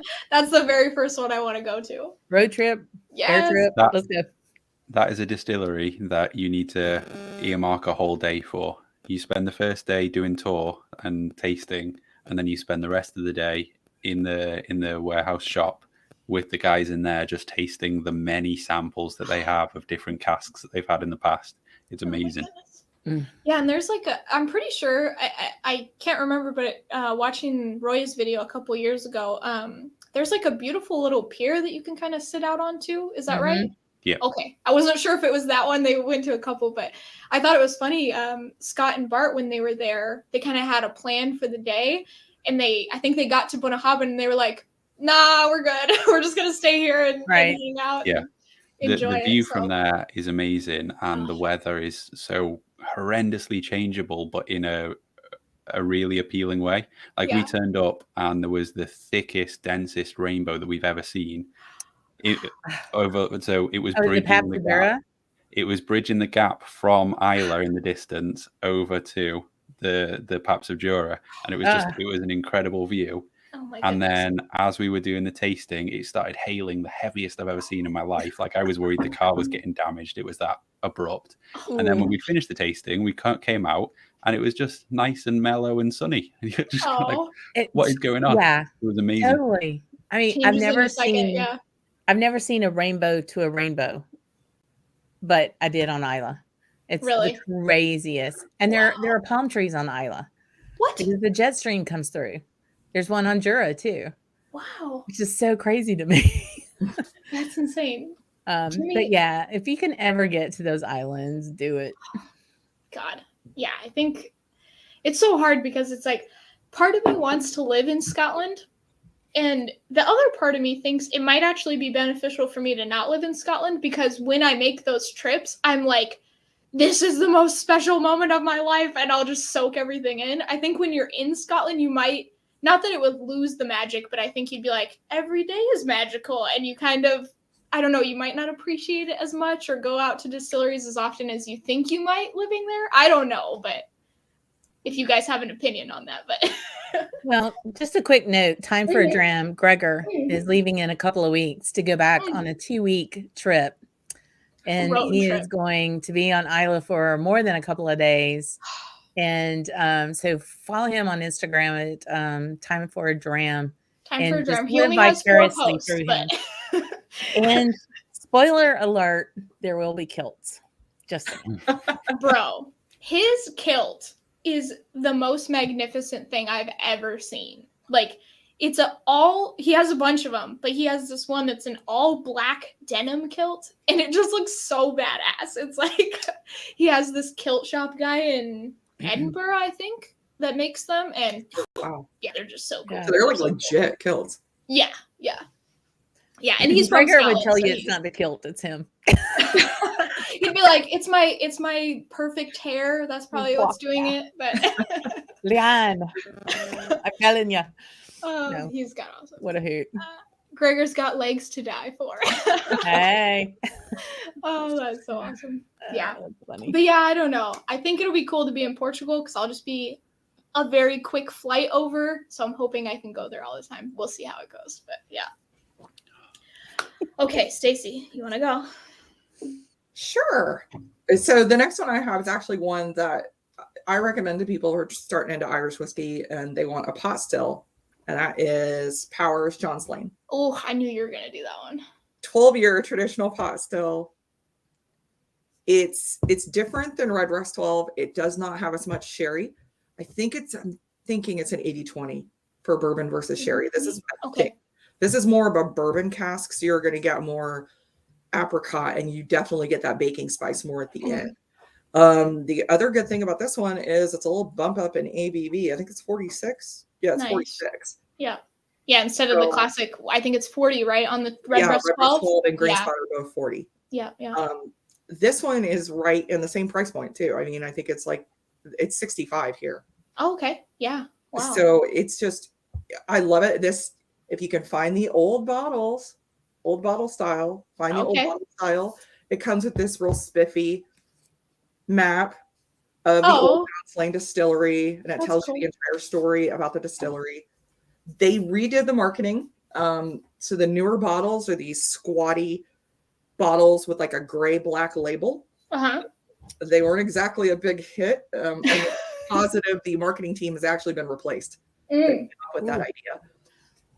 If you like that one. Yeah, show us some baller whiskey. Right, we're gonna start showing stuff you can't get. Okay. So Powers Signature.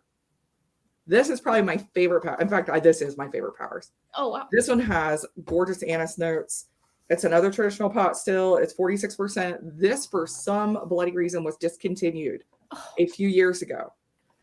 But you can still find it on shelves. So if you see any store you go into that has Dusties, if you see the Powers in the green box, grab this sucker. Get it. Okay, cool. It is lovely. So how much, I mean, if you could find it, how much is that one? Oh, I can tell you, because like Leanne, I do a bit of shopping in neighboring states. This one was 48 plus tax. Not bad, not bad. Yeah, I figured it was like 120 or something crazy. Oh, no, it's not anything that crazy. Oh, okay, nice. I don't know the age on this one though. It's many, but you'd think as many bottles of this as I've gone through, you'd think it occurred to me to look into it. Yeah, that's one. I think we've cleaned out the neighboring states of just about every bottle of that one because it's so hard to get now. It's spiffy, says Sugar Kitty. Okay.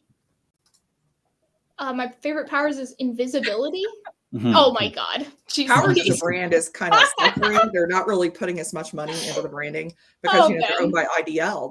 They've got Green Spot. They've got Wet Breath. Okay. So it's a shame. And it's a great brand. It's great whiskey. Yeah. So do you have any other, you don't have to show us the bottles necessarily, but do you have any other couple of favorite Irishes at the moment? I actually have my favorite Irish distillery and brand, and I picked this one. It's a little harder to get. It is in a few select US states, but I'm a big fan of Killowen. Oh, yep. So this one is from County Down. It is phenomenal. This is actually their rum and raisin. It's a 5-year malt sourced from a distillery in County Low. I think it might be Cooley. It's either Cooley or Great Northern. Brendan Carty, who owns this distillery, the distillery has only been in business. It just had their 3rd-year anniversary. Oh, okay. The distillery is probably the size of our backyard sheds. It is its notoriety is the smallest distillery in Ireland. Wow. The stuff they are producing is absolutely phenomenal. It's amazing, the stuff that he's putting together. Oh. It's insane.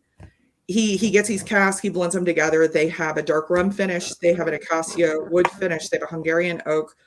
The Pinot Noir Burgundy is my favorite. That is like liquid cheesecake in a glass. Oh, like lemon blackberry cheesecake. It's so absolutely great. That sounds so good. Yeah, I love how as soon as you say cheesecake, we're all like, damn. It's so freaking good. I absolutely love it. One of the other things that actually, my friend of mine got me into this, and he told me as soon as he gave it me my first bottle, he said, "You're gonna hate me," because at the time you could only get it in Ireland. Mm-hmm. And of course, I was sold right after it. And it's got a huge cult following. He doesn't produce a lot of bottles at once, and he can only produce the smaller bottles. They sell out almost instantly. Like Death Mill. Yeah. So basically, none of us will ever try that unless we're in Ireland. Is that what you're telling us? How we get to Stacie's house. There are a few states that have this. There's an online retailer in the U.S. that ships to almost every state that has this. Oh, wow. I know for a fact it's in Kentucky because I kind of worked with a distributor to get there. There you go. It's in the New York, New Jersey area. I think Minnesota might have a few left. So you can get it in the U.S. at a few stores. When it's gone, it's gone. It's right. One time over here because it's expensive to get here. But yeah, they have a group that literally called the Killowen Cult. Like a Facebook group or something, or run by Overlord John McDougall. It's awesome. Awesome group. He got me hooked into my other newest thing, Ireland's other native spirit. Yeah. Poutine. Oh, and that's a Killowen one as well, then. This is a Killowen poutine. So Killowen has dubbed 2022 the year of the poutine. Okay. This stuff is so good. So when I was first over there, I actually had poutine new make at Kilbeggan. Hated it. Okay. And hated it. A friend of mine, Lisa in New York, she's like, no, you need to try this stuff. It's different. It's not the same thing. And it's not. This is not new make. This is made from an old poutine recipe from the Mourne Mountains. And it's got a lot of its 69.2% malted barley, 23% unmalted green barley, 3.8% Maris Otter malt, 2% oat, 2% wheat. So it was never made. It was made to be poutine. It's really good. Yeah. Use it in cocktails. It's a real light for summer. I And really what's like the it. ABV Kind of on that? the green freshy taste with that green malt. Yeah, it's got a lot of 'Cause citrus. I've never heard of it. Citrus notes and on this one, and you get a lot of creamy mouthfeel from them. Oh, from the nice. poutines. Okay. This one is a 48%. Oh, okay. I have another one that actually I did order from Ireland that is called Vulcan, that was rested in Pinot Noir casks for 10 weeks. They can't say finished, they can't say aged if it's a poutine. They have to say, at most they can say rested, and it can't be in a cask any longer than 10 weeks. Oh, wow. And it was in Pinot Noir, and that one is 50% peated malt, 50% peated oats, I think. That one is 67.5%. Oh, jeez. That one does not drink like it is 67.5%. Oh, I bet boy. you get in trouble with that one quick. Whew. Yeah. Yeah. But So yeah, Michael Henry is in here. Oh, man. and the poutine you can get in the US too. Oh, okay. Yeah. All right. So if anybody wants to try that, there you go. So yeah, I've been a big fan. It's a great drink for summer. It's really light. Cool. Oh, man, I want to try it now. Dang. Okay, so guys, we've got the last non-whiskey related question, and then we're going to get into 10 whiskey related questions with a little bit of a Menno quiz. I got 7 out of 10 on the Menno quiz, so I don't think it's as brutal as normal. Did you try it before or after drinking? Before drinking.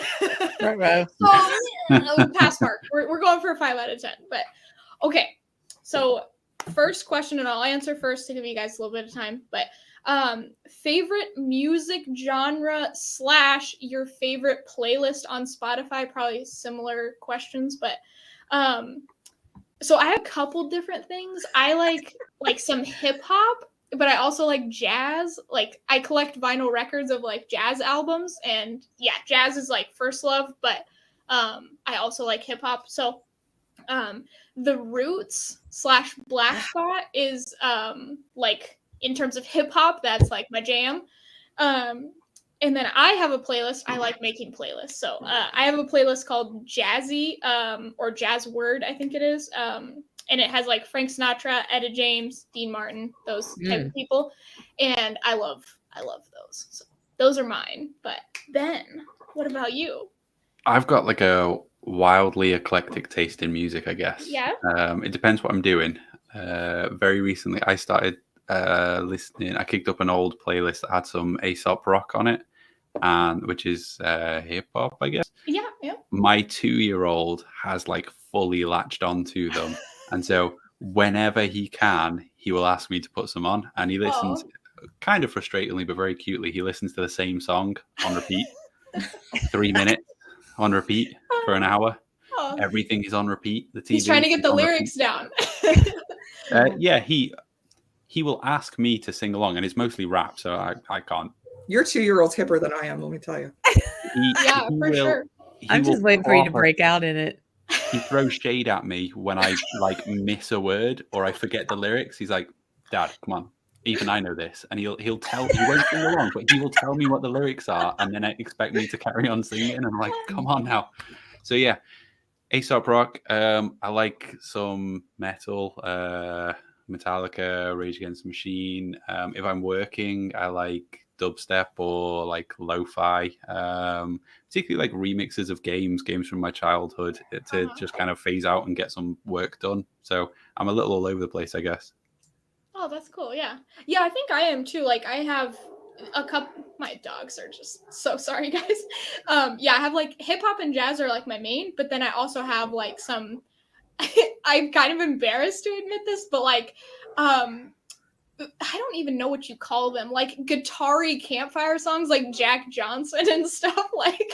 So like kind of folk music. Yeah, and like so I have like a Bob Marley, and Jack Johnson, just like good vibes. Like I don't know, it is a little bit embarrassing, but it's fine. No. What about you, Leanne? So I'm kind of all over the place. I mean, because I even have a classical. I played the oboe way back when. So I have like a classical bass, but and it was I was drum major in band, so it's like I'll be walking and I'll like be keeping time to whatever is in my headset.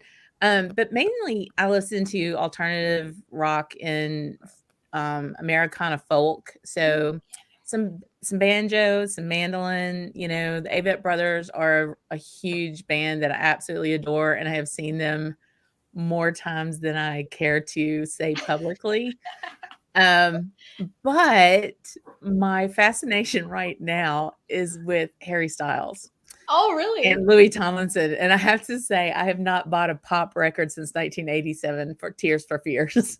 But I have gone down the Harry Styles rabbit hole. I so do, bad. yeah. Harry Styles is on the Bob Marley, Jack Johnson playlist. It is my guilty pleasure. I don't care. Dude's nice. He sings, puts on a great show. And my music bestie and I will be seeing him in Austin in September, and I am going to rock the hell out of that concert. It's going to be so much fun. That's great. Old enough to be his mother, don't care. Don't care. It's okay. That's a beautiful thing about music. Yeah, exactly. What about you, Stacie? I've noticed as I get older, my music tastes kind of narrow a bit. I'm not nearly as like I said, you're 2-year-old's hipper than I am. I mostly listen to hard rock and classic rock. I love Clutch. I've seen them like 8 to 10 times at least. We go to rock festivals all the time. Probably the other thing that I know my husband gets surprised at is he'll peek his head and I'll have like classical music going on. I love Tchaikovsky and Vivaldi, and so I run the gamut for nothing in the middle, and I'm at both ends. That's funny, yeah. I have an 80s rock. I have a couple 80s rock playlists, and then I have like when I'm trying to do work, I can't. That's why I have a jazz playlist called Jazz Word, because I can't have the ones with the words in them. So I have a non-word one, and then I have a word one. So depending on what I'm doing, but yeah. And I have like a 70s rock playlist. Yes. So in September, we're going up to Louisville, and there's a Bourbon and Beyond Festival, and it's a 4-day music festival and bourbon. Mm-hmm. So we're going to go up for the first 2 days. Jack White, Alanis Morissette. God, I'm trying to think who the next day. It's just I'm stoked about that. Oh, you might be a little bit jealous of Ben now. He's met Harry Styles. He went to dinner with Harry Styles. What? Damn. What? Oh, Sugar Kitty says Clutch. They know. That beats me. I met Rob Zombie, but not nearly for that long. Dang. Not long enough to have dinner with him. That's pretty impressive. That's cool. Okay, guys. Are you ready for this quiz? Oof. Not in the least, but go ahead. I've had, a lot of 120 proof whiskey. So apologies in advance for my pronunciation of words that I should be able to pronounce. Okay, let me see if I can add this to the stream. Bam. Okay, so Menno made this. I don't know why he called it the Shayla Divine, but I'll go with it. It's fine. I love that. Okay, and then I need to do this thing here. Let me pull this down. I can't type, so I'm just going to say, Keith, yes, I have binged all of that, including that last one where he's done a new video with James Corden. It is awesome. Oh, I saw that too. Oh, shit. Am I on a... Sorry about that. I just realized my YouTube was playing at the same time. Apologies. I was like, who's feedbacking? Oh wait, it's me. I watched that James Corden video with him where they made the music video. I thought that was just so sweet. No matter who you're a fan of, I just think that's cute. So, okay, guys, here we go. I wish I could see you guys better, but I have to do this part. Okay, question 1. Everybody, I hope you're ready for this. Which of these claims about Bimber is not true? Not true. A. The owner malts some of the barley at his own house. B. Bimber translates to moonshine in Polish. Or C. Their location is so small they use the same stills for both the wash and spirit runs. Okay, I'll give you guys some time. I can't even hardly remember the answers to these, to be honest with you. And I've gone through this quiz. This is a little bit of an insight into what Menno expected to be our favorites as well. Yes, yeah. So yeah, this was supposed to be about kind of our favorite whiskeys. So these were his assumptions. And he was also going to share his favorites too. He just ended up not being able to. So some of these might be his favorites. Who knows? Okay, so we got some C's, we got some B's, we got some A's. Goodness me, it's splitting the chat a little bit. All right. What do you guys think? You want to lift up your... Okay, so Ben says B. Oh, it's okay. You guys can just say them if you want. Okay. I said B. I'll go with B as well. Okay, we got B. Don't follow me. Don't follow me. Okay. It was C. So location so small, they use the same. So I got this wrong too as well. This was one of the ones that I got wrong. I don't know if I just got confused by the question or what it was, but it's not true. So yeah, they have different stills, I guess, is the insight. So okay. So that one split the crowd a little bit. I don't know. Oh, Andrew Butler says he got 1 out of 1. So there we go. Okay. Question 2. Red Label was the most popular whiskey brand in 1960s Japan, but who produced it? Okay, so this one's a little bit of a banana skin. Hopefully that helps. Was it A, Suntory, B, Johnny Walker, or C, Dewar's? This is a little bit of insight into how much Menno is living in my head rent-free.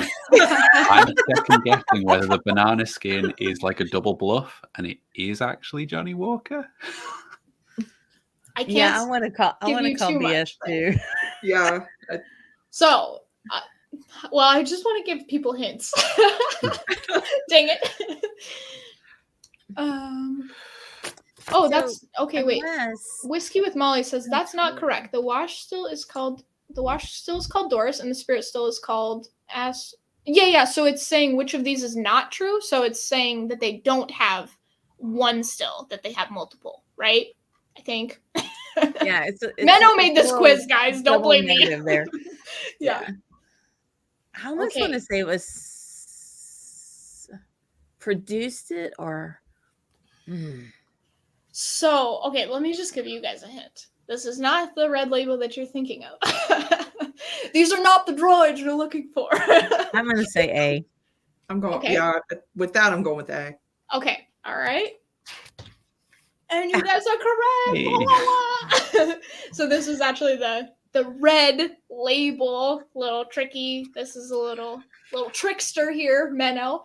But yeah, this was produced by Suntory. So okay, if you guys got that correct, give yourself a point. And I probably nice. What Red Label? It was Red Label. Mm-hmm. He should have put some quotation marks, but that's okay. He's just trying to be it's okay. Okay, Macallan Double Oak is matured in what? A, bourbon and sherry casks. B, European and American oak sherry casks. Or C, Oloroso and Pedro Jimenez casks. James says his mind games. Okay, so I actually knew this one. I don't know why, but do we get any more hints? no. Only on banana skins.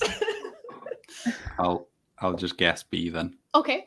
I'm going with B because it's the only time of oak that's defined. Okay. Yeah, I thought it was B as well. All right.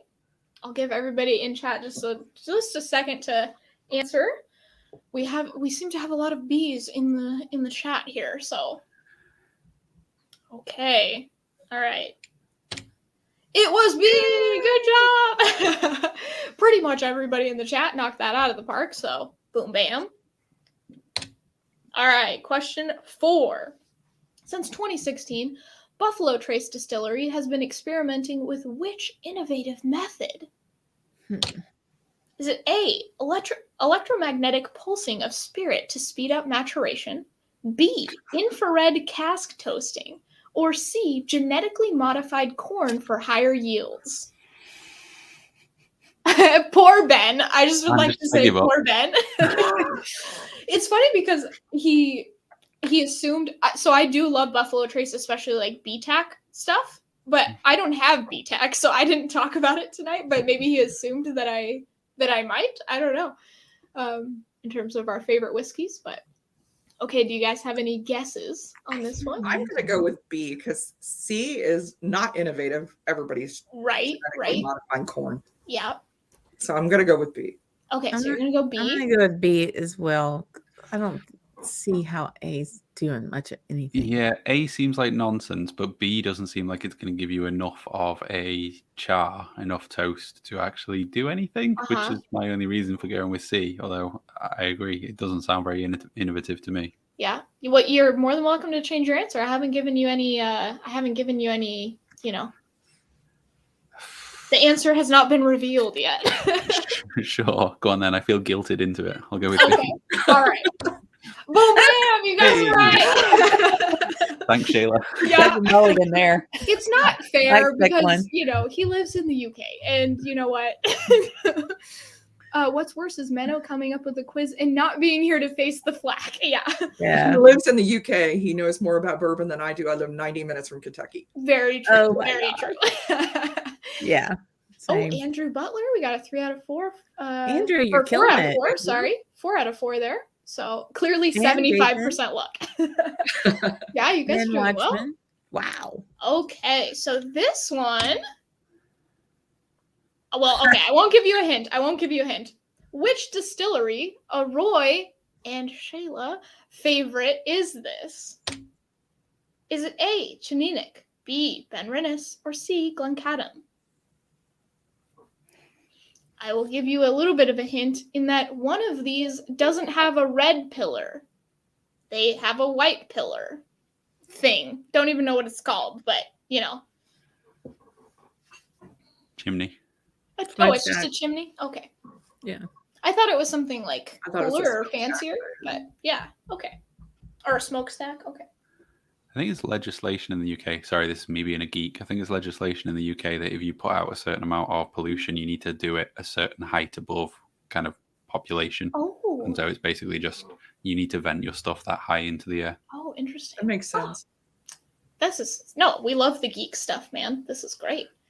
Okay, so do you guys have a guess? I'm reading heavily into your comment about and Shayla. Okay. What about you guys? C. See. Okay. Oh, ma'am, you're right. Woo. Woo, woo. I'm almost surpassing. So Chininic does not, but Benrinnes also has one, but they're more like a cream-colored building. They're not as like stone-colored. So I was hoping that would help some people that maybe even came in late and didn't see my my thing. So Ben's definition is actually European. What do you mean? Somebody commented that. I don't know. Anyway. Okay, so this was a question that I made on a vPub quiz. It's worded differently because Menno worded it differently. But if you guys have seen any of my quizzes, you might know this one. Okay, Glendronach 21 is called Parliament. Where does the name come from? Is it A, to commemorate the fact that Glendronach is the official whiskey served in the Scottish Parliament? B, to commemorate distillery founder James Allardyce as the first ever Scotsman who became chairman of the House of Lords? Or C, it's named after the colony or parliament of rooks that nest in the trees near the distillery? The first one I have a slight bit of confidence for. Okay, good. Somebody said Benrinnes is white. Well, it's like a creamy white color. I mean, it's not as cream colored as what am I thinking of? Ben Nevis or something? I think I might be thinking of Ben Nevis. But it's like a creamy white color. I don't know. Whatever. Cream and white are the same Not thing. red.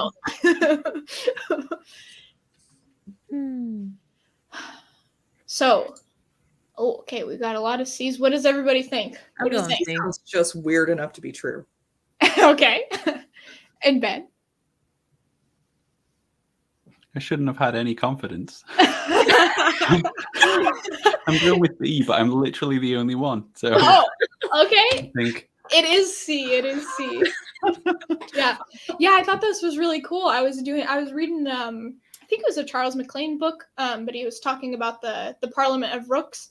And I made a quiz question. It was probably a year ago about the same thing, but I thought I'd just leave it in because Menno quizzes are sometimes hard. And when Shayla is running them, they're less hard, so it's fine. Okay, cool. The only one that I actually knew says Svar Bjorgvinsson. That's awesome. Okay, which of these Islay whiskey brands is not named after a long-gone Islay distillery? Is it A, Scotch, B, Octomore, or C, Portaskig? Ooh, any confidence here, guys? I'm waiting for the not gonna chat say to that start after so the I can last tell you one. the answer. I'm waiting for the chat I have to no start. idea on this one. Oh, that's awesome. Okay, so Ben thinks A. Okay. So, Yeah. which of these Islay whiskey brands, so not I'm going to go with distilleries, Whiskey Jason. I'm going to go with C. okay, is not named after a long-gone Islay distillery? Leanne, what do you think? Well, I think it's A because Portaskig is not really a distillery there. Well, not. So it's which of the distilleries is whiskey brands is not named after? Right. Oh. So I want to say Scarabus. Okay. Okay. Final answers, guys, or do you want to change? Well, Does oh, wait a the- minute. Because Octomore is a farm. Was there a distillery named Octomore? I'm just going to go with, I'm at past mark, so I don't care. Okay. All right. So it's actually C, it's Portaskig. So Portaskig is named after the port. Scotch and Octomore, there were long gone distilleries named after that. It could be a little bit of a tricky one because if you thought it was Islay Whiskey Distillery, then it's like, oh, Scotch isn't a distillery. So it was maybe should have been a banana skin there, but yeah, I reread the question just to try to help. But Thank you, Whiskey Jason. Because I had no idea. I know Ireland is next to Scotland, but yeah, the knowledge does not translate. There you go. Oh, okay, we got some. Yeah. All right. Andrew's killing it. Dude, they're killing it. It's crazy. Andrew and Jason. Man. Yeah. Damn. Okay, question 8. Which of these distilleries does not rely on Port Ellen maltings for their production of their peated whiskey? I got this incorrect, by the way, when I first took it. So, which doesn't mean anything. It just means I don't know it. So, is it A, Talisker, B, Tobermory, or C, Jura? So, to me, this is a 50-50 question, but then I got it wrong. Because I know one of them, but then I wasn't sure on the other two. So, okay, let's see. Portaskig is a village, not only a port. Oh, okay. Well, thank you, McCallum. Yeah. It's where you see a ferry to go to Jura. I would assume that basically anything that is named in Scotland is also a small town. So, yeah. Man. Okay, so we got some A's, we got some B's in the chat. Still early goings, but do you guys have any thoughts of what you think it might be? Is there potentially, so Talisker has easy road access to the mainland, so on the one hand it kind of doesn't make sense for it to be shipped from Islay onto the mainland, then driven up to Talisker when you could just drive it. Port Ellen, the maltings of Port Ellen already have a bit of strain on them, but on the other hand, Talisker is a Diageo distillery. Yeah, so it's they, internal trading. They probably get it cheaper than they could elsewhere. So I don't know, two or four that. Jura, I feel like there is some commercial politics between Diageo and their owners. So I don't know why or how they would get it from anywhere else. They'd be really shooting themselves in the foot if they did. But I don't know. I'm gonna go with C. I don't know. Okay. I'm gonna go with C too because when I was I want to say they ship it over direct. I'm trying to remember. Don't listen to me.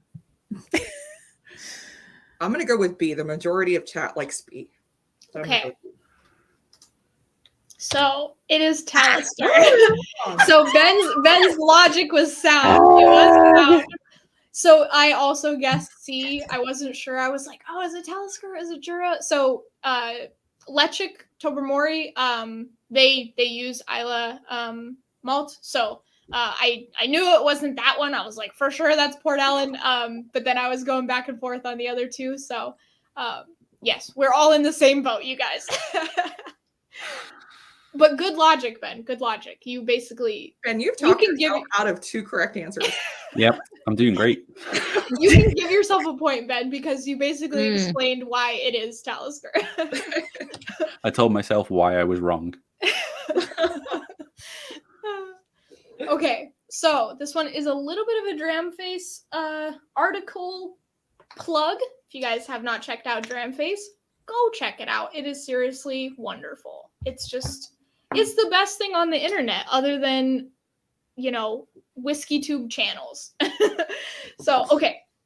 According to Auden, why does the Bothy expression carry that name? AKA, why is the Bothy called the Bothy?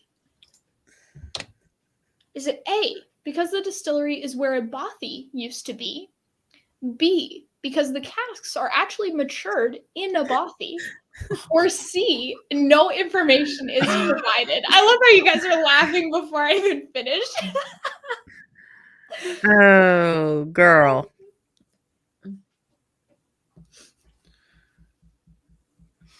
I'm trying to picture the answer to this in Gregor's accent on the podcast.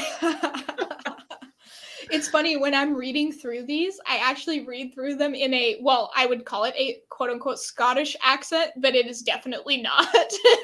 I would offend a lot of Scottish people, but it just makes it more fun. I don't know why, but it's like, okay, I have to go through this a few times, so I might as well make it somewhat enjoyable. But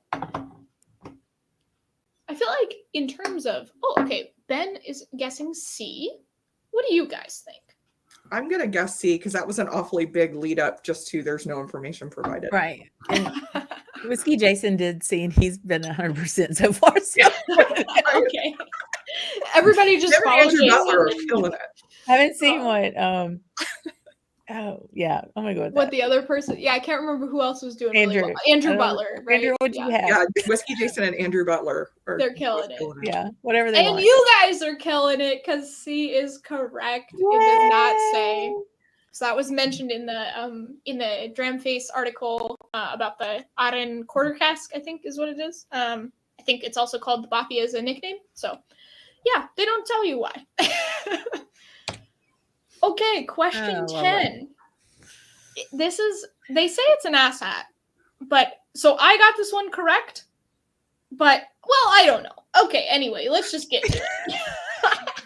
I'm just gonna make it worse for you guys. Okay, today, Diageo owns a very impressive number of distilleries in Scotland, but before they killed off a number of them from 1983 onwards during the whiskey lock of the 1980s, predecessor DCL owned how many distilleries? Was it A, about as many distilleries owned by Diageo, Edrington, and Pernod Ricard today? About as much as there are now active distilleries in Ireland? Or C, both are correct? All right, So Stacie, how many are in Ireland?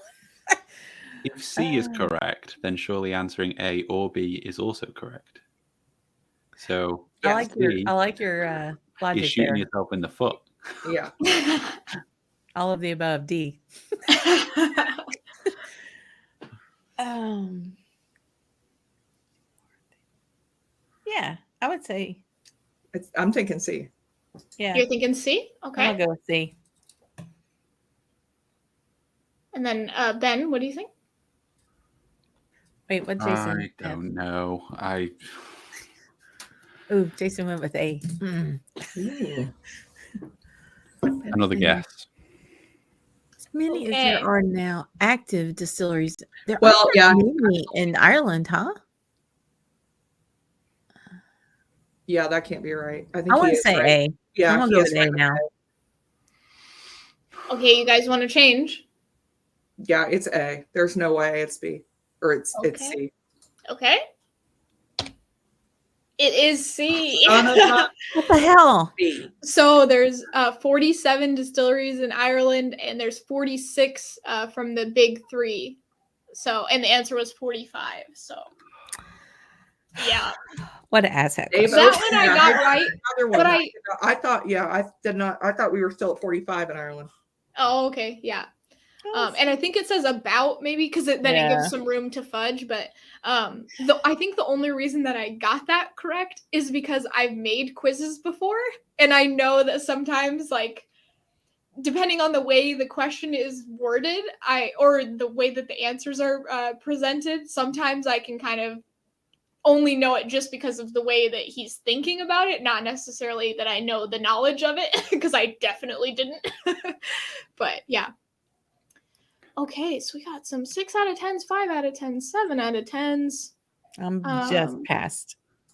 No, 6. Ooh. So what did you guys get if you want to share? I got 6 out of 10. I got 6 out of 10? I got 6. I did not get nearly as good as the chat did. Are you saying that A was wrong for question 10? I guess they can technically all be right? But it's I think we get a bonus round on that. So yes, Yeah, Ben, we're 7 right. out of So 10. 7 out of 10 is good. 7 out of 10. Okay. Yeah. And then Ben, what did you get? If that is I got the same 6 or 7 out of 10. okay, 7 out of 10. All think. around.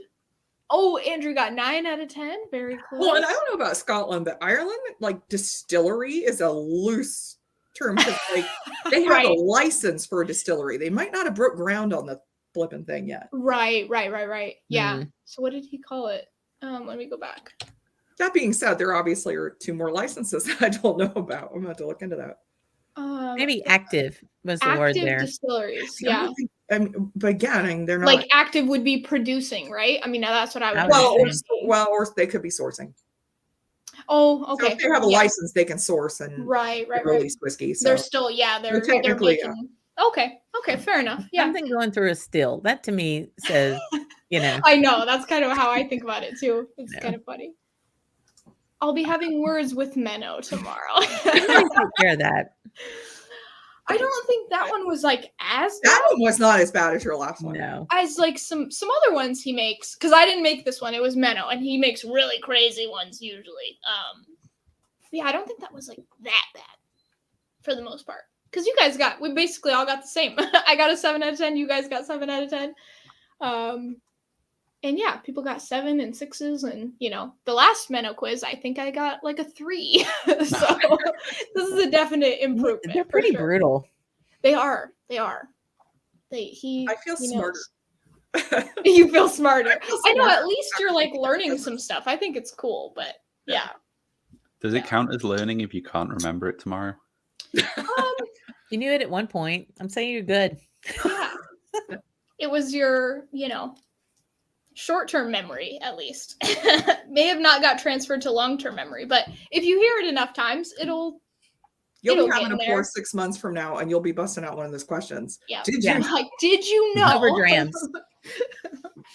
Oh, that's awesome. Little known fact, it's actually the same as all of the 3 big producers, plus those in Ireland. Do you know who isn't named after an ancient, now closed distillery? Oh, there you go. No, this was a fun one. Oh my goodness, guys. Thank you so much for coming and hanging out with me.